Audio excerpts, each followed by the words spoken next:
Hello guys, welcome to my channel NetCast on WebTech Zone.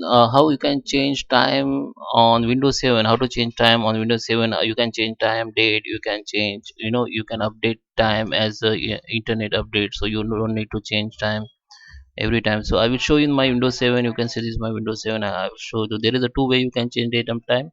So let's start with the video. So okay, so let's go first in start and type here date and time. Okay, so this option will come up, just click on it, date on time, and here this data time will come here.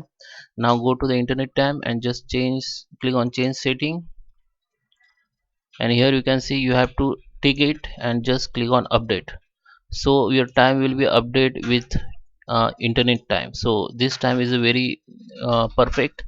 Click time and windows, click on update time, it will be time will be update. Okay, click on ok or click on ok.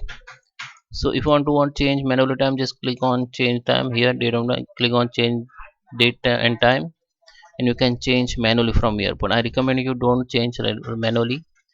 Okay, so go to the internet time and you can update from here, then your current time and date will be updated automatically. Okay, just click on ok. So second way, just click on this arrow, or you can click on this on time on day which show down on your left side left corner. Just click right your left button of your mouse and go to the adjust time and date. The same window will be open. Now you can change time with the internet, or you can change with manually. Okay, you can change time zone also. If you want, you can change time zone also manually. Okay, so I hope you like this video. Thank you for watching.